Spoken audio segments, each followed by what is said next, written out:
Hey guys, tonight we slip quietly into the warm, humid air of northern Colum, where the scent of guava and the distant rumble of passing trains set the stage for a life that would one day reshape world literature. You're not just reading about Gabriel García Márquez. You were wandering barefoot through the dusty streets of Aracataca, his birthplace, where sunlight filters through banana leaves and the boundaries between reality and myth are already suspiciously thin. If you ever try to keep up with a family reunion where everyone tells stories at once, you might not keep up with this family either, because in this house the stories are as alive as the people. So before you get comfortable, take a moment to like the video and subscribe, but only if you genuinely enjoy what I do here. And hey, let me know where you were listening from and what time it is for you. I love seeing this little community stretch across continents and time zones. Now, dim the lights, maybe turn on a fan for that soft background, and let's ease into tonight's journey together. You find yourself in a house painted blue, its walls lined with sepia photographs and shelves that groan under the weight of ancient leather-bound books. The air is thick with nostalgia and the faint aroma of coffee, strong, sweet, and just a little burnt, the way Gar-Eleb Monquez's grandmother used to make it. You hear the creak of a rocking chair and the gentle clatter of dominoes as his grandfather, Colonel Nicolau, recounts tales of civil war and lost love to anyone who will listen, or more often to a young boy with wide, curious eyes. This is where it all begins. The collision of fact and fantasy. The everyday magic that would later become the signature of Garaldo Márquez, writing his grandmother, Tranquilina Igaran, tells stories of ghosts who wander the halls and omens that flutter in on the wings of yellow butterflies. She never raises her voice, never supernatural tales are delivered with the same calm certainty as a grocery list. Scholars still debate whether this deadpan delivery is what gave M. Macau's magical realism its peculiar hypnotic power. You can almost feel the boy's imagination swelling with each bedtime story, each whispered warning about the spirits that linger after dark. The house itself seems to breathe, its shadows shifting as if to make room for the parade of ancestors, saints, and specters that populate his earliest memories. You notice a small, battered notebook tucked beneath his pillow, a place for scribbling down dreams before they slip away at sunrise. It's said that Garlam Bacchus once tried to trap a ghost in a glass jar, just to see if his grandmother's stories would hold up under scientific scrutiny. Spoiler, the ghost politely declined. Grim outside, the world is changing at Aracataca as sleepy Banana Town is caught in the slow, sticky grip of the United Fruit Company. Trains thunder by carrying fruit and fortunes to distant ports, while workers' songs drift through the night. The young M. Mulquez absorbs it all, the laughter and the sorrow, the gossip and the gunfire. The sense that history is always happening just out of sight. You pause to imagine what it is like to grow up in a place where your neighbors might be revolutionaries, poets, or both, sometimes in the same afternoon. 1. Well-known fact. Gar-Ald M. Márquez would later immortalize this town as Macondo, the fictional setting of 100 Years of Solitude. But here's a lesser-known tidbit. He claimed he could never return to Aracataca as an adult without feeling like he was trespassing in someone else's dream. The town, he said, belonged more to his memories than to reality, a feeling you might recognize if you've ever revisited your childhood home, only to find it smaller and stranger than you remember. As dusk settles, you wander the garden, brushing past hibiscus and bougainvillea. Fireflies flicker like tiny lanterns, and somewhere in the distance a dog barks at nothing in particular. The night is thick with possibility. In this world, every shadow might conceal a secret, every breeze might carry a message from the past. You realize that for Garel M. Onyaquez, the line between waking and dreaming was always a little blurry, a fact that would shape not just his writing, but the way he moved through life. Cascara still debate whether his childhood in Aracataca was truly as magical as he described, or whether he simply chose to remember it that way, turning the ordinary into the extraordinary with a storyteller's sleight of hand. Either way, You're here now, walking those same streets, listening for the echoes of a boy who would one day teach the world to see the marvelous in the mundane. You pause at the front gate, feeling the weight of all those stories pressing in around you. The night is gentle, the air soft against your skin. If you listen closely, you might just hear the flutter of butterfly wings. Or is that only your heartbeat, slowing as you drift deeper into this literary dreamscape? You linger in the lingering warmth of Arakataka, but time, as it always does, nudges you forward. The world outside the blue house grows louder, more complicated, but you find yourself, still in those borrowed shoes of young Gabriel, packing up childhood, tucking away the ghosts and the banana leaves, and boarding a train to Bogota. The capital is a world apart, colder, grayer, and humming with the anxious study law, because that what sensible young men do, right? Especially when their fathers have dreams of order and respectability.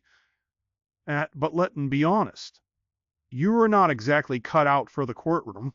Your mind drifts during lectures, sketching out stories in the margins of your notebooks. Like porters drone on about statutes and precedent, but you more interested in the way sunlight slants through the library windows, or the odd characters you spot in the city's bustling Café Estavis. It's a city of contradictions, grand colonial buildings next to crumbling shacks, the scent of coffee mingling with exhaust fumes, and everywhere the low buzz of political tension.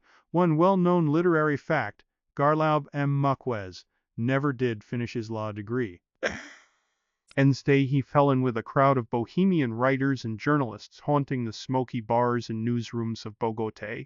But here's a quirkier detail. He once claimed that the only useful thing he learned in law school was how to write a convincing letter of complaint.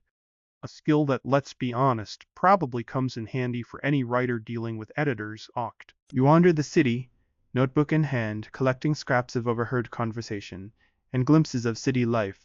You scribble down the story of a melancholy colonel waiting for a letter that never comes, or a mysterious old woman who claims to have lived 100 years. Bogota is a city of stories, but it know also a city on the edge.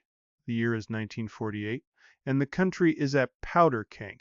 It prot in the middle of the Bogotazo, the infamous riots that erupt after the assassination of Adi Elaser Gapan, and the city burns and you run through the streets, ducking behind overturned carts and dodging flying bricks. The law school is trashed, classes are cancelled, and suddenly the future you've been planning evaporates like morning mist. Scholars still debate whether this moment was the true turning point for Garlok Márquez, when he left behind the safe path for good and threw himself into the unadaptable world of journalism. You might think this is the part where you heroically decide to become a writer, but honestly it's more like stumbling into a new reality because the old one just collapsed. You take a job at a local newspaper, partly because you need the money, but mostly because it lets you write. The newsroom is chaotic, full of cigarette smoke and clattering typewriters. You learn to write fast, to chase stories, to find poetry in the daily grind of politics, crime, and weather reports. Gabriel García Márquez once wrote an entire article about a parrot that had outlived 3 generations of a local family. He turned what could have been a throwaway story into a meditation on memory, loss, and the strange persistence of life, a hint of the magic to come, a reminder that even the most ordinary moments can shimmer if you look at them the right way. You settle into a routine, mornings in the newsroom, afternoons wandering the city, evenings spent with friends in dimly lit Café Ginsums. You debate literature and politics, argue about the future of Columba, and sometimes, just for fun, invent outlandish rumors to see how quickly they all spread. Spoiler, pretty fast. We're learning the rhythms of the city, the way stories move through its streets like invisible rivers. Scholars still debate whether Gabriel Márquez's journalism helped or hindered his fiction. And did the discipline of daily deadlines sharpen his prose, or did it distract him from the deeper, slower work of novel writing? You might not have an answer, but you can feel the tension between the two, the urge to capture the world as it is, and the desire to reshape it into something stranger and more beautiful etched. As you walk home one evening, the city quiet around you, you realize that Bogota has changed you. You're no longer the wide-eyed boy from Arakataka, but you haven't quite become the writer you will be. You are somewhere in between. caught in the restless energy of a city that knew ways on the verge of something new out. You pause beneath a flickering street lamp, listening to the distant sound of music and laughter, and wonder what stories tomorrow will bring. You wake to the sound of rain on tin rooftops, the city's edge softened by the morning drizzle. Bogotá, with its relentless pace and political unrest, has left you restless. You crave warmth, both literal and figurative, so you cravel. Gray gives way to green. The air grows thick and fragrant, and you feel the old magic of childhood tugging at your sleeve. Alden, but you not returning to Arakataka. Instead, you find yourself in Barranquilla, a port city humming with possibility, perched at the mouth of the Magdalena River. Here you slip into a new crowd, the Barranquilla Group, a ragtag assembly of writers, poets, and philosophers who gather in Café Kinskov's to debate, dream, and occasionally pay their coffee tabs. You add the youngest, but your stories, woven from memory and myth, earn you a seat at the table, and the city is alive with music and laughter, and you find yourself scribbling furiously in the margins of newspapers and on the backs of napkins, trying to capture it all before it slips away. One well-known literary fact. Barranquilla is where Gabriel García began to draft the stories that would become his first novella, Leaf Storm. It also where he first sketched the outline of Macondo, the fictional town that would one day become as famous as any real place on Earth. But here, a lesser-known tidbit. He once claimed that the name Macondo came from a sign he saw at a banana plantation while riding a train echoing with the promise of something both ordinary and enchanted. You spend your days in the newsroom, learning the trade of journalism from the ground up, and the editors are tough, the deadline's tighter, but you thrive on the pressure. You write about everything. Shipwrecks, carnival queens, the price of fish. Sometimes you slip a bit of magic into your articles, a rumor of a ghost ship, a dog that howls at the moon for lost sailors. The evenings are for stories. You gather with friends in smoky bars, swapping tales until the candles burn low. Someone always brings up the latest rumor. Did you hear about the man who sold his shadow, or the woman who turned into a bird at dawn? Laureate. You listen, you laugh, and you file these stories away for later, knowing that every scrap of gossip might one day find its way into your fiction. Here's a quirky anecdote. Gabriel Márquez was notorious for his terrible handwriting. Friends joked that his manuscripts looked like they'd been written by a drunken spider. More than once, editors had to call him to decipher a particularly cryptic sentence. You imagine him hunched over his notebook, tongue poking out in concentration as he tries to untangle the web of his own imagination. You walk the city's waterfront at dusk, watching the ships come and go, the sky painted in shades of orange and violet. The air is thick with salt and possibility. You feel the first stirrings of something big. A story that will outgrow the cramped columns of the newspaper. A world that will one day be called Macondo. But for now, it's just a whisper, a name scribbled in the margins, a promise you make to yourself as the city lights flicker on. Scholars still debate whether Barranquilla was the true birthplace of Gabriel de Márquez's literary voice, or simply the place where he learned to listen more carefully to the world around him. You don't have to decide tonight, notebook in hand, collecting stories like seashells, each one unique, each one waiting for its moment to shine. As the night deepens, you find yourself back at your desk, the sounds of the city fading into the background. You open your notebook and begin to write. Many years later, as you faced the firing squad, Colonel Aureliano Bonsic was to remember that distant afternoon when his father took him to discover ice. The words come slowly at first, then faster, as if the story has been waiting for you all along. You blink and find yourself far from the Caribbean heat. Paris is supposed to be the city of lights, of endless café infos and intellectual ferment vacant. But you quickly learn that Etan's the city of empty pockets and cold radiators. You hear on a journalism fellowship sent by El Espectador, but the money dries up fast when the paper is shut down back home. Suddenly, you're a writer in exile, living on coffee, cigarettes, and the occasional crust of bread. The workroom is tiny, the ceiling sloped so low you bang your head every morning. The wallpaper peels in strips, and your breath clouds in the air. Still, there's a certain romance to it all, at least that which you tell yourself as you wrap another scarf around your neck. You wander the city by day, haunting the buconistes along the Seine, ducking into the warmth of libraries and museums, and scribbling notes in the margins of battered notebooks. Paris is a city of ghosts, and you feel a kinship with them, a foreigner half invisible, living on the edge of things, one well-known literary fact. It's during these lean Paris years that you write No One Writes to the Colonel, a novella about patience, poverty, and hope that refuses to die. The Colonel's waiting becomes your own, each rejection letter echoing in your chilly room. But here's a lesser-known anecdote. You once pawned your overcoat for enough francs to buy a stack of second-hand books, an act of literary desperation that would make any bookworm proud. You joke to friends that you'd rather freeze with a good story than be warm and bored. Nights are the hardest. You lie awake listening to the wind rattle the windows, your stomach growling in protest of the city outside is alive with laughter and music, but you alone with your thoughts. Sometimes you imagine the characters from your stories gathering in the shadows, keeping you company, waiting for his letter, and a woman with silver hair hums a lullaby. You wonder if you're losing your mind, or if this is simply what it means to be a writer, forever surrounded by people no one else can see. Scholars still debate whether these Parisian hardships were a blessing in disguise, forging your style in the crucible of necessity, or whether they simply left scars that never quite healed. You don't short yourself. All you know is that the hunger sharpens your senses, you notice everything. The way the light slants through the attic window, the sound of church bells at dawn, the smell of fresh bread drifting up from the street below. You learn to find beauty in small things, to cherish every scrap of comfort. You make friends with other exiles and dreamers, painters, poets, musicians from across the globe. You share stories and cigarettes, pooling your meager resources to buy a bottle of cheap wine. There's a camaraderie in poverty, a sense that you are all in this together. One night, you and a group of friends sneak into a jazz club, hiding in the shadows until the music starts. You dance until your feet ache, laughing at the absurdity of it all.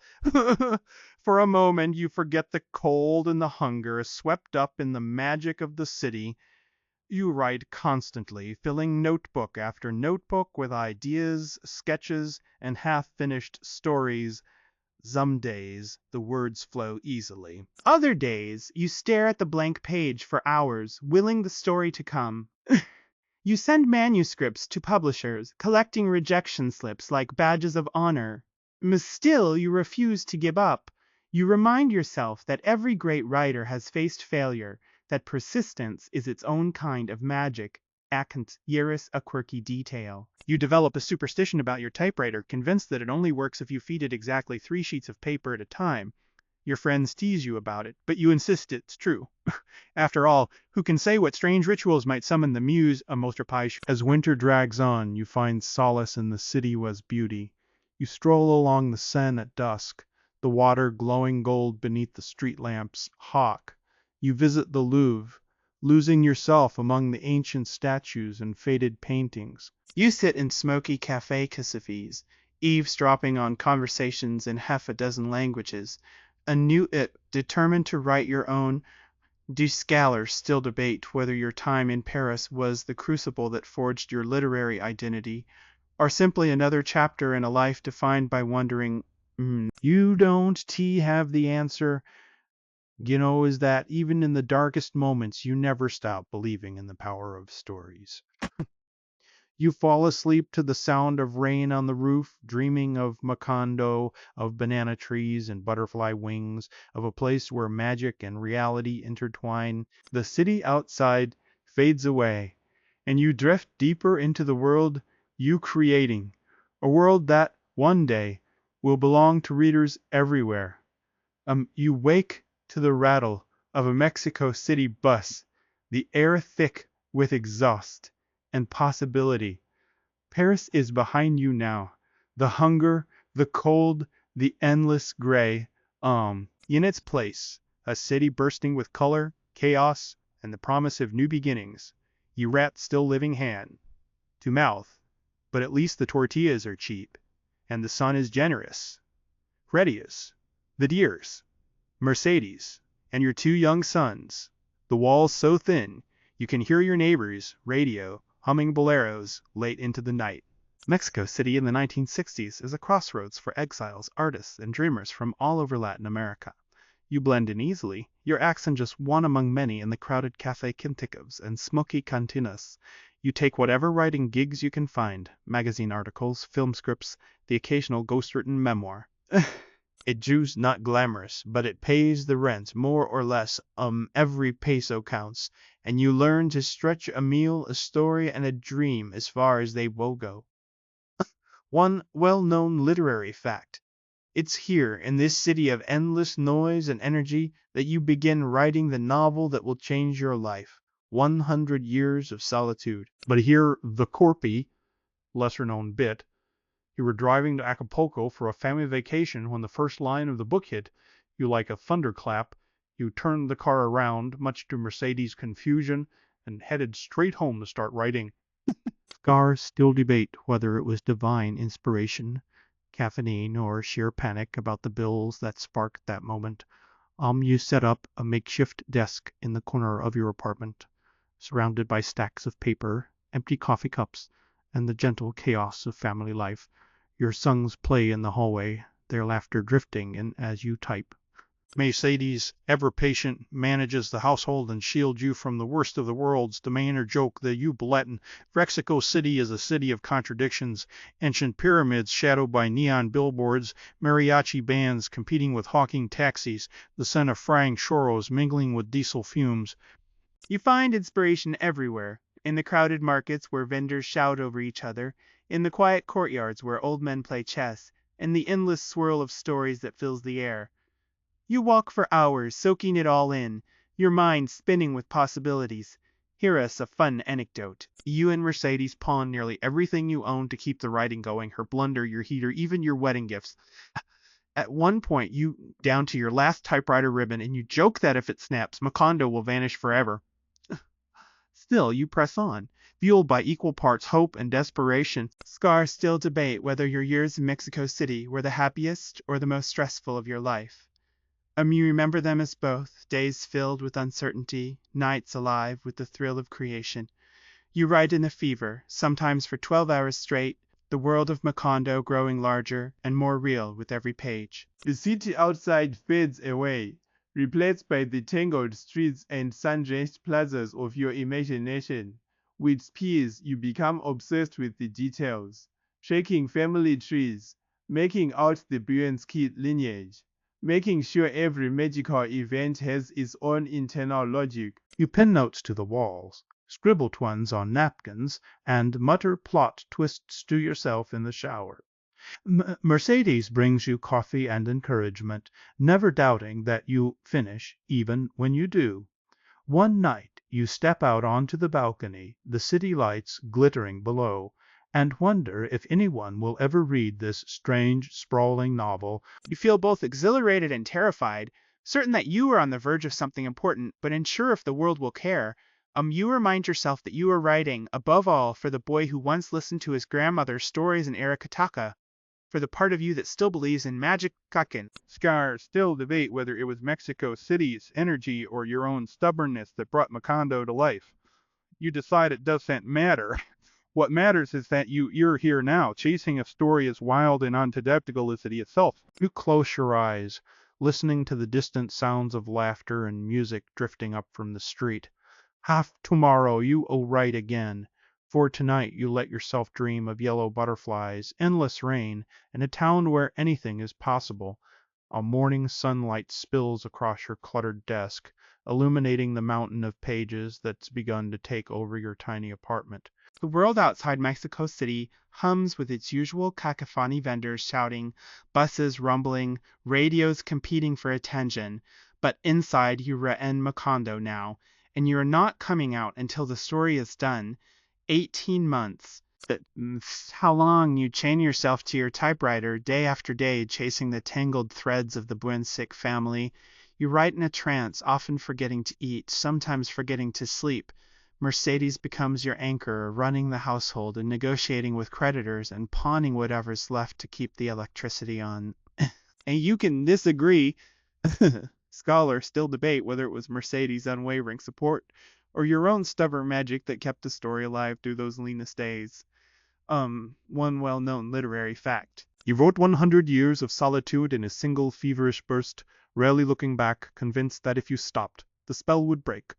But here's a quirkier detail. Your sons, bored of being shushed and tiptoeing around their father's creative storm, once staged a benchik parade through the apartment, complete with makeshift costumes and cardboard swords. You paused, only long enough to laugh, then dove back into the world you were building, determined not to lose your place in the labyrinth. Bills pile up, and the phone rings with the voices of patient creditors. Mercedes smooths things over, promising that the novel will save them all. You are not so sure. You worry that you are writing something too strange, too sprawling, too full of ghosts and rain and impossible happenings for anyone to understand as still. Still, you can't stop. Every day, you sit at your battered typewriter and return to Macondo, where time loops and memories swirl, and every sorrow is balanced by a flash of wonder. You become obsessed with the details, the way the rain falls for 4 years, 11 months and 2 days, the taste of the first ice. The flight of yellow butterflies that always seem to appear when you need them most. You keep a chart of the Bernskij family tree taped to the wall, but even then, you sometimes lose track of who Aureliano, Ever Arcadio, Remedios, Amaranta. It's a running joke in your house that even you can keep the braincle straight. Scholars still debate whether this was a deliberate narrative device or simply the inevitable result of literary chaos. You write through illnesses, through power outages, through the endless distractions of city life. The world outside your window shrinks to a single point. The story can't you live and breathe Macondo, dreaming of its streets, its river, its endless circular time. You worry that you were losing touch with reality, that you might never find your way back. But then Mercedes brings you a cup of coffee, or your sons burst in with news of a lost soccer ball, and you remember that the real world is still waiting, patient, forgiving, and just a little magical itself. Here is a lesser-known anecdote. When you finally finish the manuscript, it's so massive that you can afford to mail it all at once.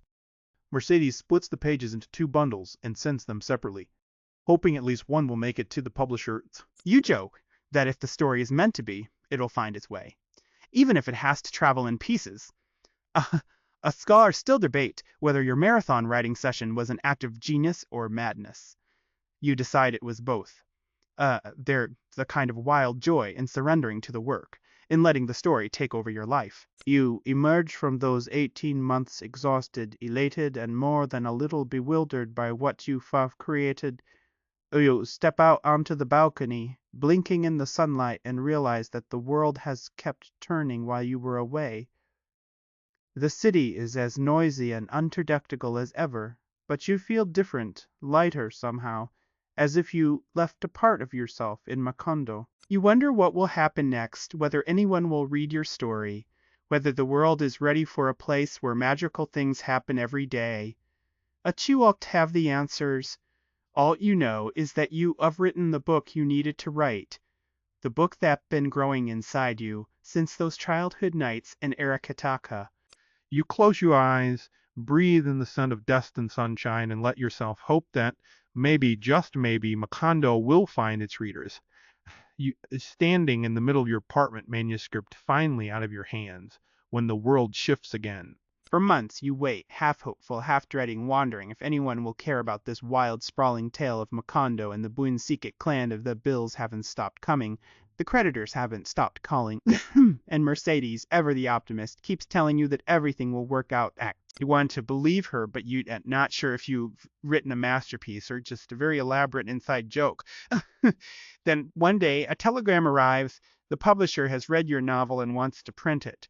Not only that, not a fortune, but it's enough to pay off a few debts, and, more importantly, enough to make you feel like you haven't been writing into the void. You celebrate with Mercedes and the boys, sharing a meal that feels like a feast, even if it's just beans and rice. You joke that Macondo's first miracle is paying the rent. One well-known literary fact.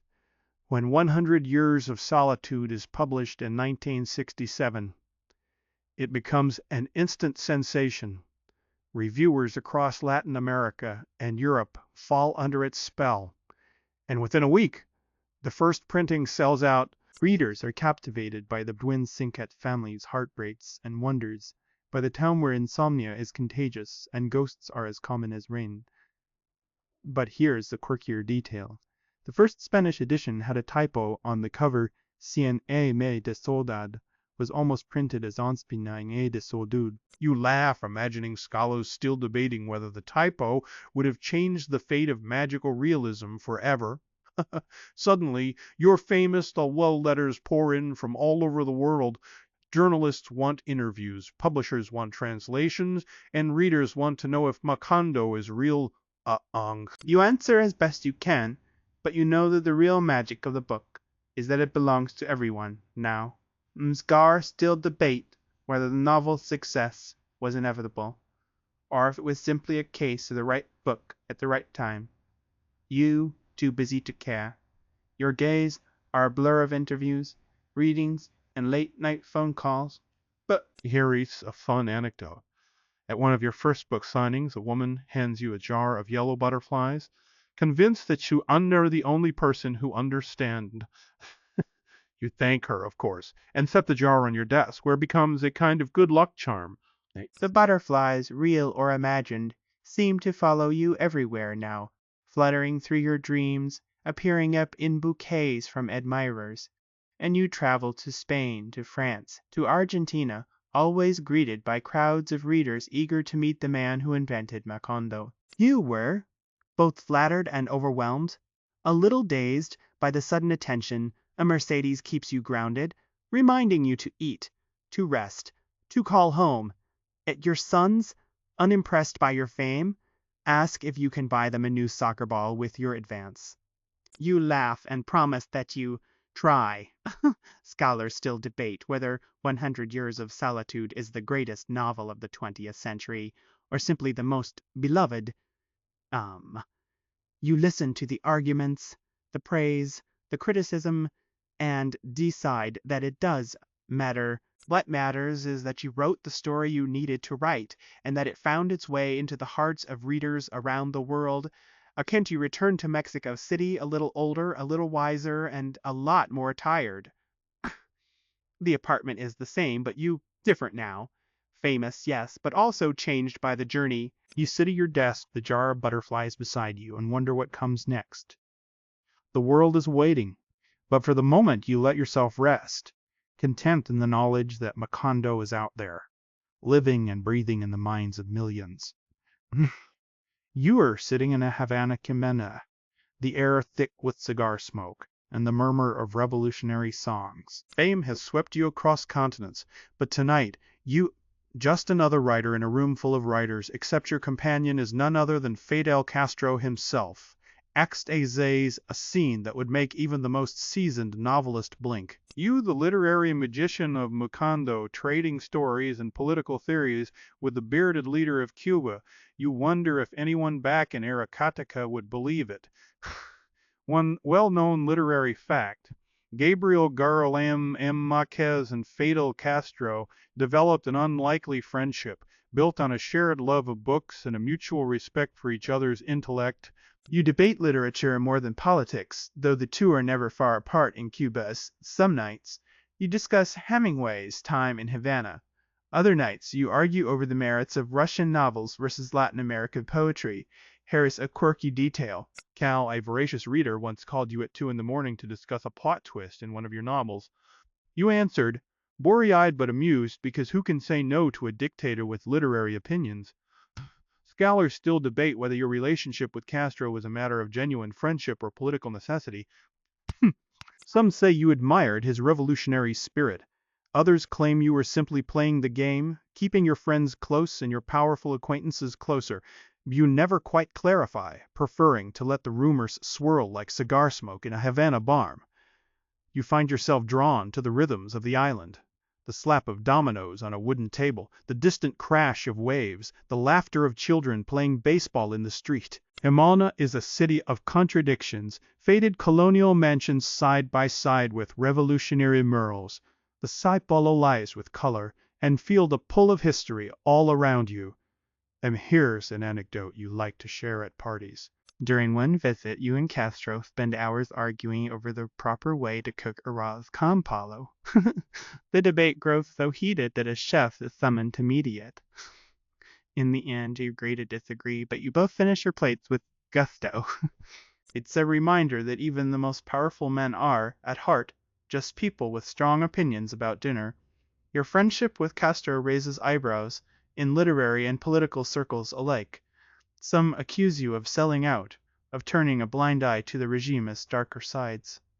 Atheists defend your right to choose your friends, insisting that literature transcends politics. Excaire still debate whether your presence in Havana was a form of soft diplomacy or simply the wanderings of a curious mind. You keep writing, of course.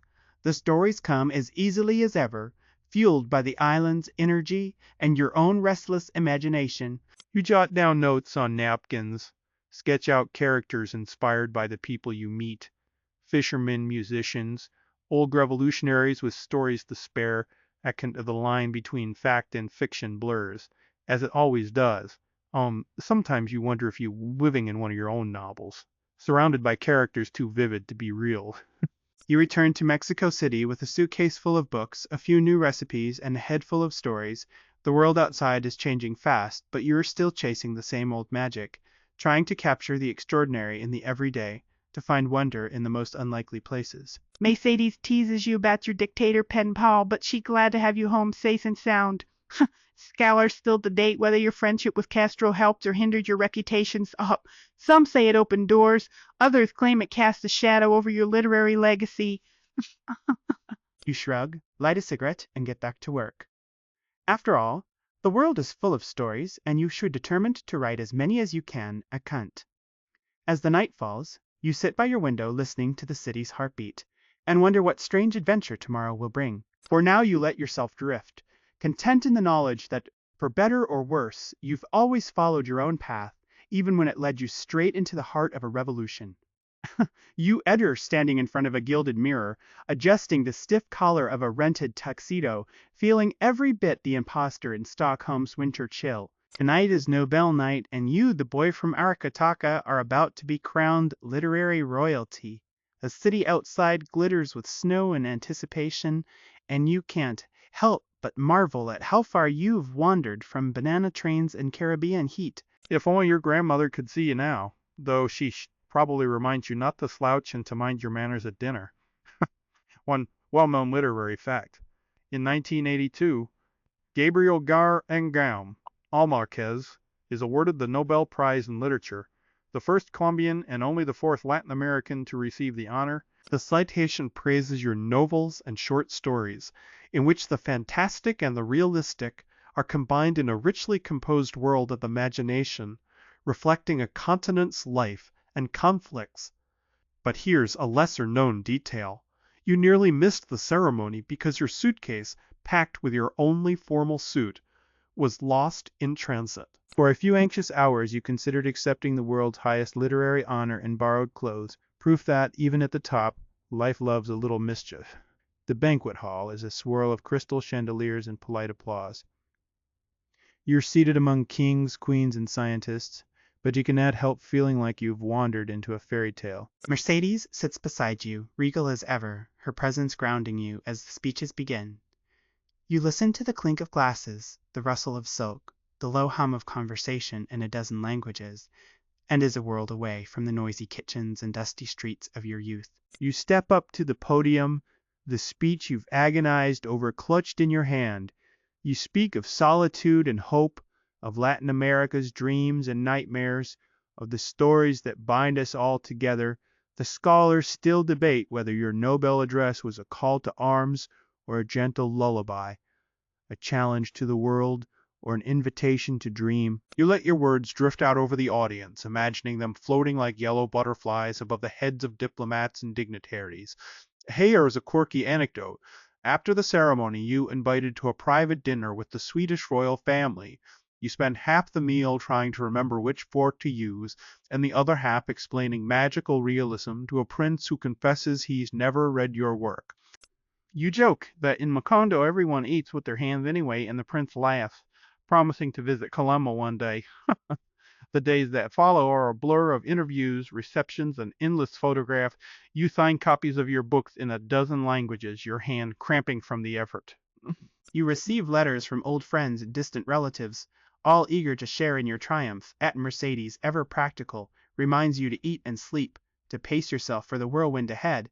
Scholars still debate whether the Nobel Prize changed you, or whether you simply kept walking the same winding path you always followed in. You know only that the world feels both larger and smaller, now full of possibility, yet still anchored in the memories of home, Akant.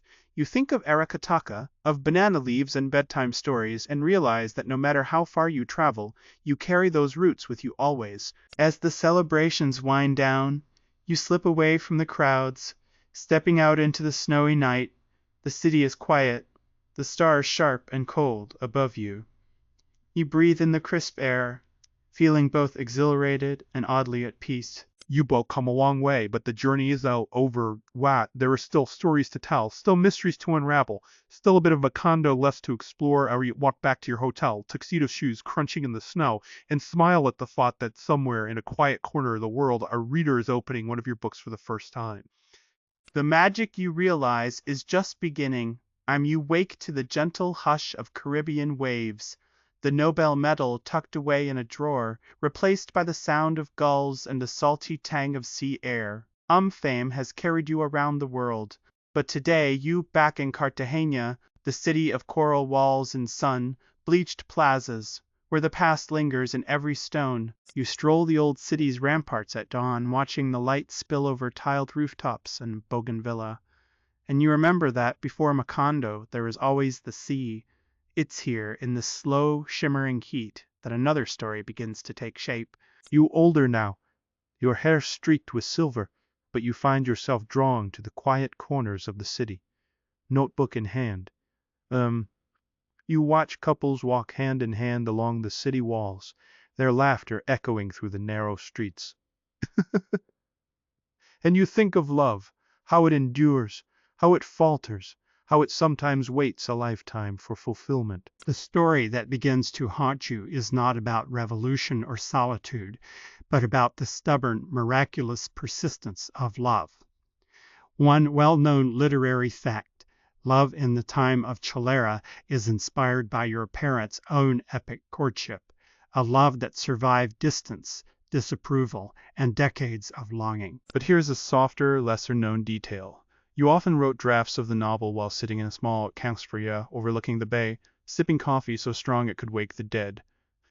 The owner, a superstitious woman, insisted you always sit at the same table, convinced it brought you luck. You never argued. Writers know better than to anger an enforay owner with a broom. You fill your days with gentle rituals. Mornings are for wandering the city, afternoons for writing, evenings for long, meandering conversations with Mercedes. She listens patiently as you puzzle out the tangled fates of Florentino and Fermina, the lovers at the heart of your new novel. Sometimes you read her passages aloud, watching her face for the flicker of a smile or a raised eyebrow. Scholars still debate whether Mercedes was your first editor or your most loyal reader, as you suspect she was both. Cartagena is a city that understands longing, and The sea is always just out of reach, the horizon promising adventure and heartbreak in equal measure. You walk the docks at sunset, watching fishermen mend their nets, and you think about the ways love can be both anchor and sail. You jot down phrases on scraps of paper, stuffing them in your pockets for later. Some days the story flows like water. Other days it resists you, stubborn as a mule. You learned not to force it. After all, you remind yourself, even the best love stories take time.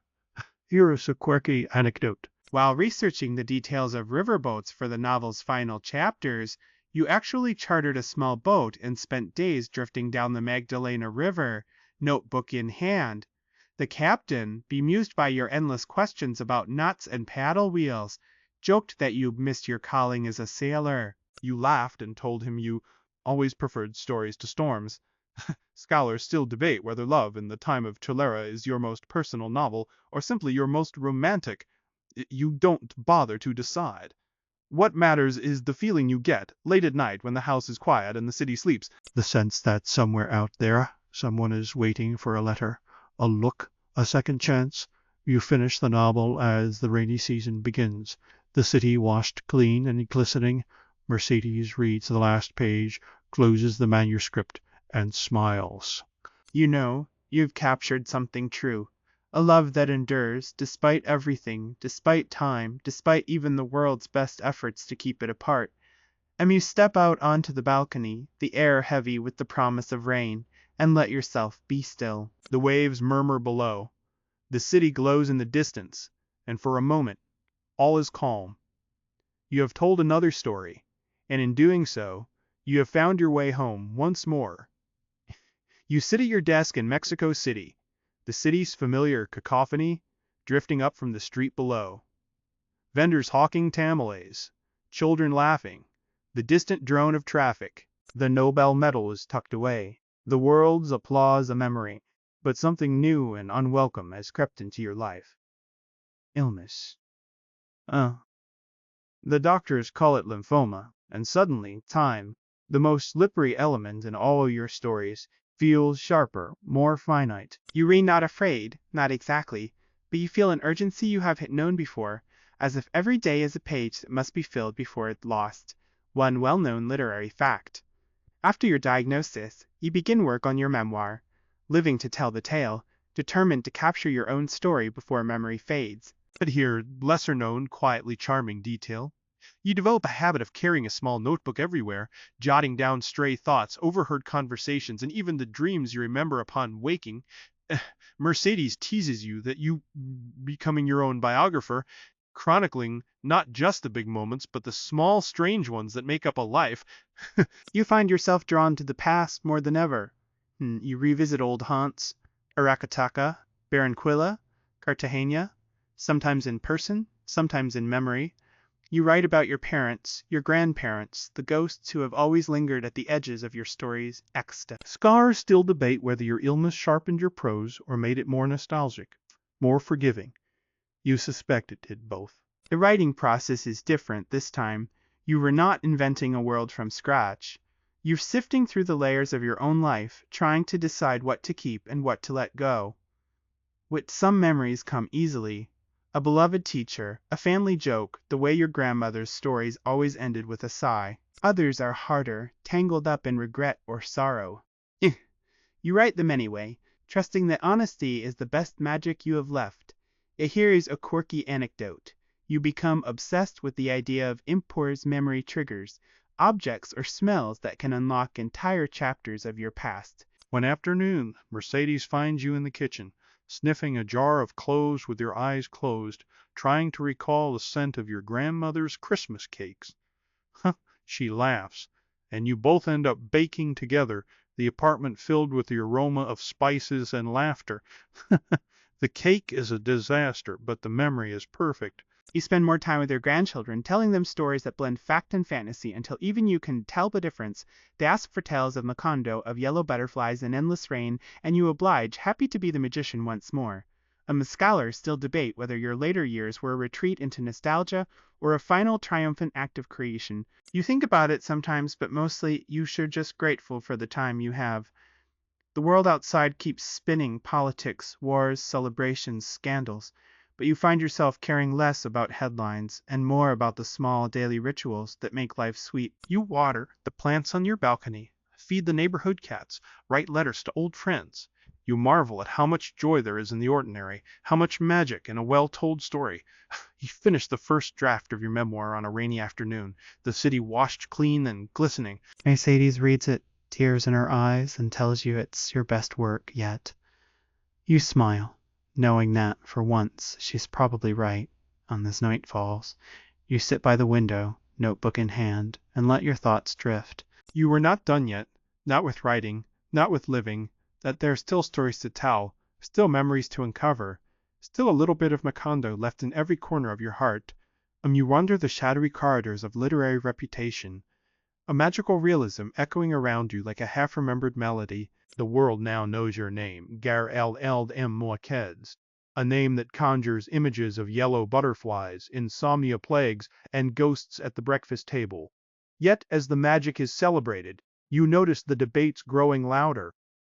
What does magical realism really mean?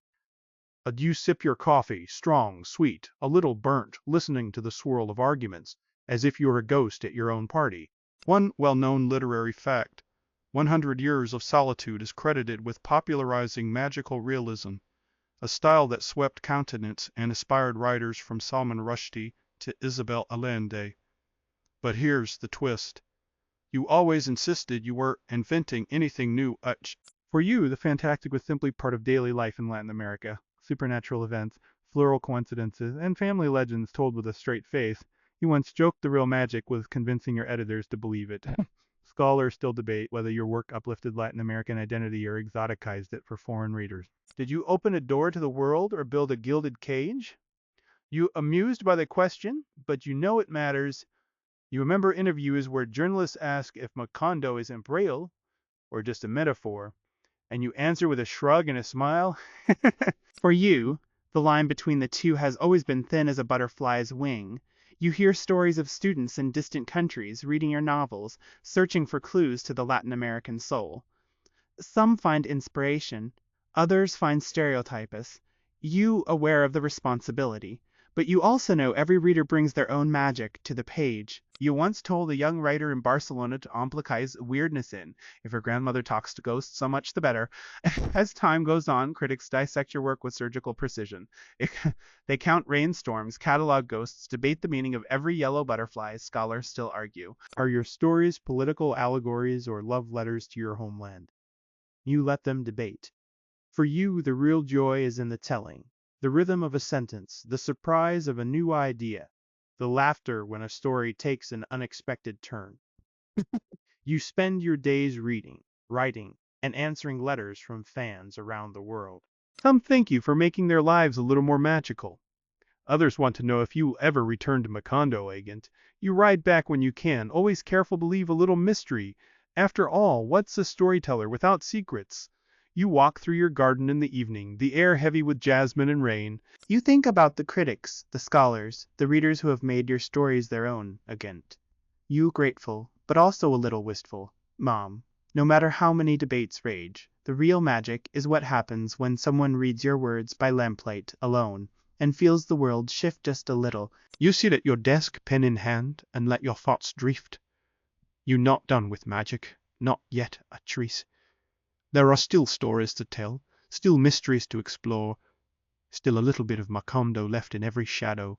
Mamute in Mexico City again, but the city feels softer, blurred at the edges, as if you've seen it through a gentle rain. The years have caught up with you, your hair is white, your steps slower, and your mind, once razor sharp, now sometimes drifts like a leaf on the Magdalena, the doctors say, but you call it the fog, and you meet it with the same sly humor you brought to everything else. Mercedes is always nearby, her presence a landscape of your thoughts. One well-known literary fact: in your final years, you stopped writing fiction, turning instead to memoirs and letters, as if you were tidying up the rooms of your own memory palace. But here was a more intimate, lesser-known detail. You kept a drawer full of annotated notebooks, each one a map of Macondo, filled with sketches, times, and tiny doodles of butterflies and banana leaves. Sometimes your grandchildren would find you at your desk, tracing those old lines with your finger, a faraway look in your eyes. Your days are quieter now. You water the plants on your balcony, watch the sunlight move across the floor, and listen to the city's heartbeat. Vendors calling, children laughing, the distant music of a street band, Your grandchildren visit often, bringing the chaos and joy of youth into your apartment. They beg for stories, and you oblige, though sometimes the tales wander in unexpected directions. You tell them about a girl who floated away on a gust of wind, or a man who could decipher dreams, and they giggle, not caring if the details change from day to day. Scholars still debate whether your retreat from fiction was a surrender to illness or a final deliberate act of creativity, a way of letting go gently on your own terms. You don't worry about it much. You find comfort in the rituals of daily life. A cup of coffee in the morning, a nap in the afternoon sun, the sound of Mercedes humming as she cooks. Some days you remember everything with crystal clarity, the smell of guava in Arakataka, the thrill of that first published story. Quickly, past slips away, leaving only the warmth of the present hear us a quirky anecdote. Your grandchildren once convinced you that the neighbor's cat was actually a reincarnated Bowen sketch sent to keep an eye on you. You played along, offering the cat bits of fish and whispering secrets in its ear, just in case. The children howled with laughter, and you laughed with them, happy to let the boundaries between reality and magic blur one last time. You spend more time in your garden, tending to the flowers and listening to the birds. You are less interested in the news, more interested in the way the light changes as the day goes on. You find yourself drawn to the simple pleasures. A ripe mango, a cool breeze, the laughter of your family. You realize that, in the end, Macondo was always about this, the beauty of ordinary life, the magic hidden in the everyday. Scholars still debate whether your final days were marked by sadness or serenity. You prefer to think of them as peaceful, filled with love and gentle wonder. You have told your stories, left your mark, and now you content to listen to the city, to your family, to the quiet voice of memory. As evening falls, you sit by the window watching the city lights flicker on. The world outside is as mysterious and beautiful as ever, and you feel a deep sense of gratitude for the stories, for the love, for the chance to have wandered so far and seen so much. You close your eyes, letting the sounds of the city lull you into a gentle, golden dusk. You awaken to a world in mourning, though you are not here to see it. The news of your passing ripples outward from Mexico City, carried by radio, television, and the quiet, reverent voices of readers who have long considered you family. It is April, and the jacarandas are in bloom, their purple petals carpeting the streets like confetti for a bittersweet celebration. In Cartagena, yellow butterflies appear in doorways and drift through open windows, as if summoned by the collective memory of Macondo.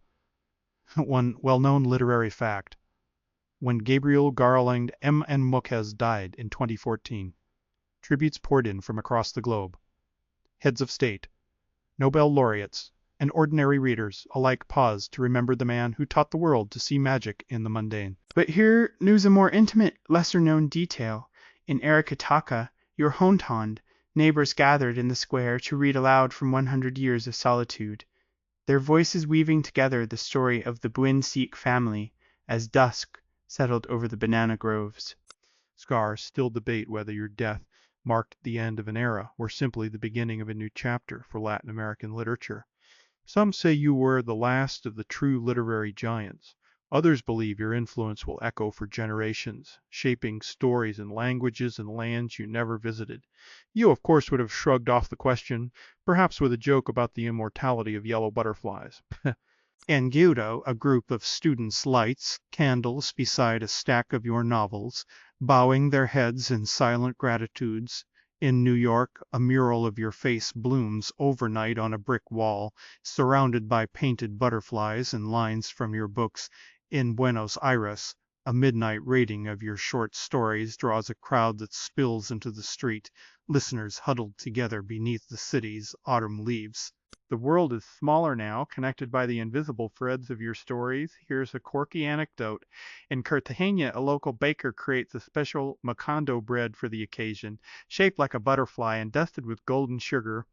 Children line up for a taste, giggling as the sweet flakes stick to their fingers. The baker laughs, telling reporters that every loaf contains a little bit of magic, just like Gaver's books. Your family gathers in Mexico City, surrounded by flowers and letters from admirers. Mercedes sits quietly, holding a yellow rose, her eyes shining with both sorrow and pride. Your grandchildren chase each other through the garden, their laughter a reminder that stories never truly end. They simply change hands. Scholars still debate whether your greatest legacy is your body of work or the way you inspired others to look for wonder in their own lives. The answer, as always, is probably both. In classrooms, libraries, and living rooms around the world, readers return to Macondo, finding comfort in the familiar rhythms of your prose, the gentle insistence that the extraordinary is always close at hand. As night falls, the world grows quiet, united in remembrance. Candles flicker in windows, butterflies drift through dreams, and somewhere a reader opens your book for the first time, stepping into the golden light of Macondo. You drift now through the borderlands of memory and myth, where Macondo lives on, untethered from time. The world has said goodbye, but your stories, like the yellow butterflies, refuse to settle, fluttering from reader to reader, generation to generation. In Arakataka, the house where you first listened to your grandmother's tales stands quiet, but visitors still arrive, their footsteps soft on the dusty floorboards, their voices hushed in reverence. Some carry dog-eared copies of your books. Others simply hope to catch a trace of magic in the air. One well-known literary fact: scholars and fans alike have made pilgrimages to Arakataka, tracing the real-life inspirations from Macondo's banana groves, train tracks, and sun-soaked plazas. The town has become a living museum, its walls painted with murals of butterflies and bundo, its streets echoing with the laughter of schoolchildren reciting your words. But here's a more peculiar, lesser-known detail. Your old typewriter, battered and covered in handwritten notes, now sits in a glass case at a local museum, surrounded by annotated drafts and yellowed letters, and visitors press their faces to the glass, hoping to glimpse the secret machinery of your imagination. Scholars still debate whether your annotated manuscripts reveal a grand plan or the beautiful chaos of inspiration. Some claim to find patterns in your scribbles, arrows connecting characters, cryptic reminders scrawled in the margins, times that loop and tangle like the Bunspiok family tree. Others insist that the real magic was never on the page, but in the way you told stories, with patience, with humor, with a gentle invitation to believe in the impossible. Fans from around the world continue to make their way to Arakataka, braving the heat and dust to stand beneath the banana trees, to walk the same streets you once wandered as a child. They photograph the faded train station, the crumbling church, the garden where hibiscus and bougainvillea bloom in riotous color. Some leave notes tucked into cracks in the walls, messages of gratitude, confessions, promises to return. The town has become a place of pilgrimage, a living testament to the enduring power of stories. Here's a quirky anecdote. Every year, on your birthday, locals organize a parade of yellow butterflies through the streets of Arakataka. Children dress as characters from your novels. Musicians play cumbia and valenito, and everyone shares stories, real and imagined, about the man who put their town on the map. The celebration is both joyful and bittersweet, a reminder that Macondo is as much a state of mind as a scholaration is both joyful and bittersweet. Some say your genius lies in your language, others in your vision. Still others in your ability to make the extraordinary feel utterly ordinary. You, of course, would have smiled and said that the real secret is to listen to the stories people tell, to the silences between words, to the quiet magic of everyday life. As the sun sets over the ghostly banana plantations, you sense that Macondo will never truly fade. It lives in every reader who finds solace in your pages, in every writer who dares to blend the marvelous with the mundane, dreamer who believes that stories can change the world, and the annotated typewriter, the faded butterflies. These are the relics of a life spent chasing wonder, a legacy that will outlast even the longest solitude. Now, as the journey through Garilog and Molke's wandering years comes to a close, you let the world of Macondo recede gently, like a dream at dawn. The stories linger in the quiet of your room, their echoes soft and comforting. Guac. You feel the hush of the Caribbean night, the slow drift of butterflies, the warmth of the family gathered around the table sharing laughter and memories. The pulse of distant trains and the scent of guava fade into the background, replaced by the steady rhythm of your own breath. Let yourself settle into the gentle magic of the ordinary, the coolness of your pillow, the softness of your blanket outside your window out. There is no need to chase the story any further. Tonight, you are both the listener and the dreamer, carrying a little piece of Macondo with you as you drift towards sleep. The world outside can wait, for now you are safe in the golden glow of memory where every sorrow is balanced by wonder, and every ending is simply another beginning. If your mind wanders, let it. Follow the butterflies, the laughter, the gentle rain.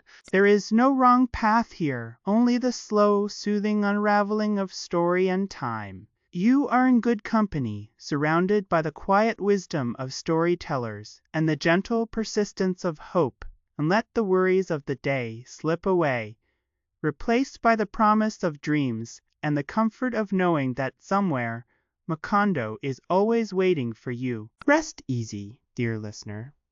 Mom, the story will be here when you wake.